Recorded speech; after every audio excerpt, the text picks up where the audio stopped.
Welcome to Joy for Dummies. Today's question is, do you have the guts to have joy? Now, I'm asking a real question, and it's a valid question, more than most people realize. Hi, I'm Catherine. I'm the author, speaker, and creator of Joy for Dummies, and I've been 8 years in China working as an ESL teacher, and I've taught thousands of people how to have more joy. Most of them have been teenagers in high school. I've taught many adults as well as doctors.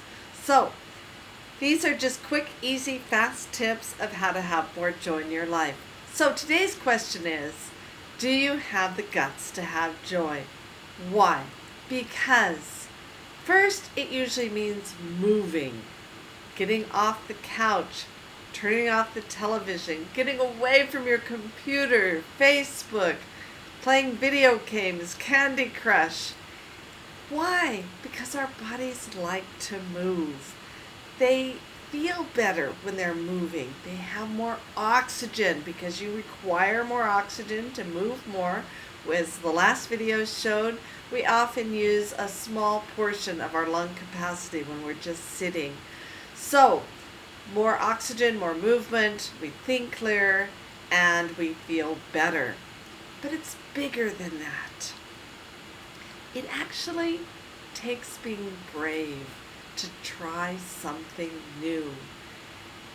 It can mean even being laughed at or doing it alone. No one else wants to walk backwards with you or to turn off the TV and exercise.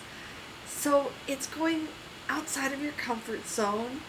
It's trying something maybe you've never tried before. You're not even sure if you're going to like it.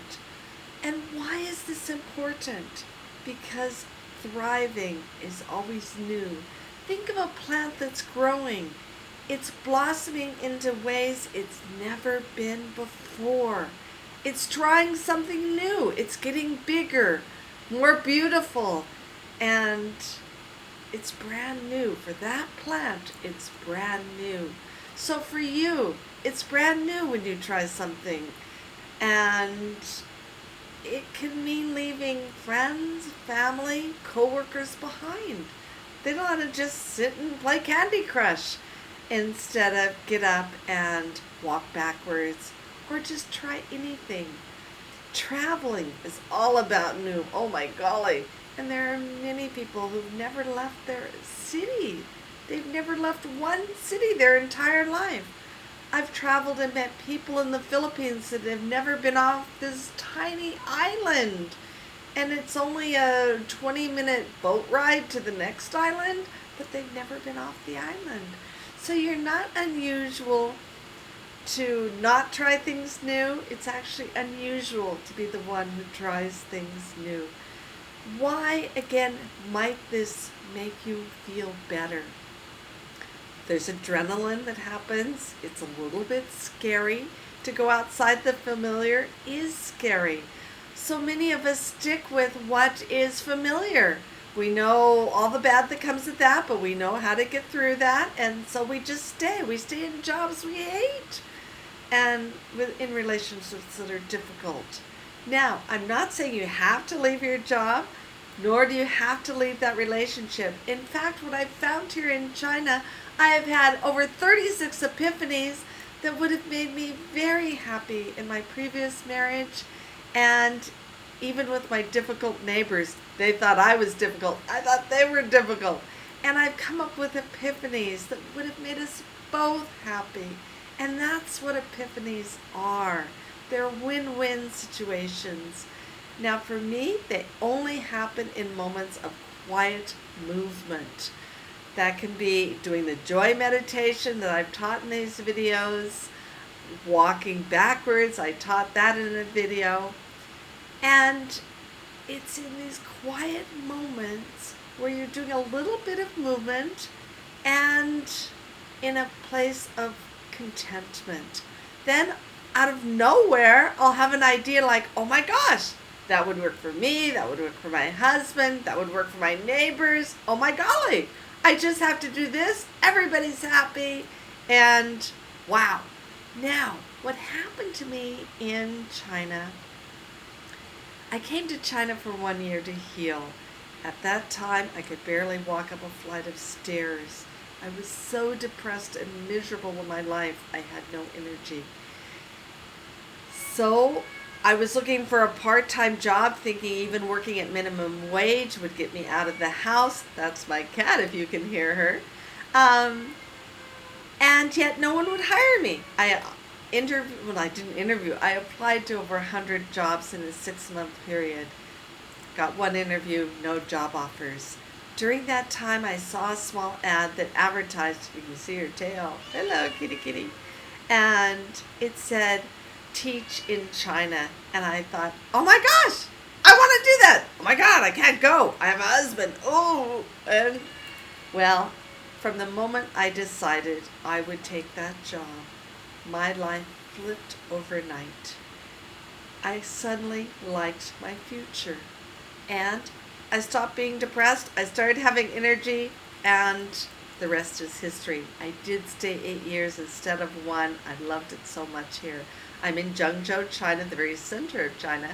Now, when I mention these epiphanies, again, I've had over 36 of them, but they were about things that happened 7-10 years ago, and that's too late to save a relationship. So then I started saying, what would it take to have epiphanies now? Ones that will help me in my job, in this relationship. I'm remarried, happily, and that would help us now. And I'll be moving to Canada. That's really scary. Another country, my third country. And yeah, it's daunting and scary. So how do I have epiphanies now that will help me over these hurdles, obstacles, and fears? And you know what? I've started having many of them. Again, they only happen in moments of quiet calm. So, all the more reason I'm doing these videos to share. Maybe these ideas will work for you. Maybe some will work, maybe some won't. But for me, what worked last week sometimes doesn't work this week. So I'm on a constant quest of what works today. I am like compulsive about being happy. It seems like a moment not happy is a moment wasted. My oldest daughter, when she was 6, she said, very smartly, why waste time being sad when you could waste time being happy? It's like, how'd you get so smart? You're only 6 years old.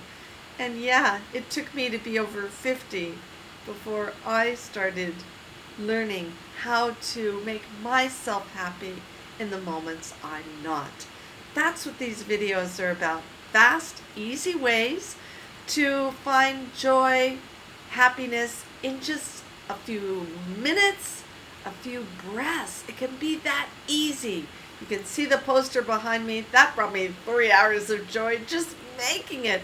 Imagine if I'd written mad, hate, sad. I would have felt terrible. In fact, it makes me sick to think about that. So writing joy over and over and thinking about joy brought me more joy. So again, having joy takes courage. It means being determined to try something different, try something new. They say insanity is doing the same thing and expecting different results. So, what have you got to lose? I drive down different streets in China. It's a city of 12 to 17 million people, and I get different answers, so I'm not sure, but it's huge. But I drive down different streets on an e-bike, which it's 3 wheels, so not too scary, but just to see a street I've never seen before. My goal in life is every day to have a new thought, a new feeling, see, smell, or touch something I've never seen before. That helps me to thrive. Thriving continues until you die. It's that possible.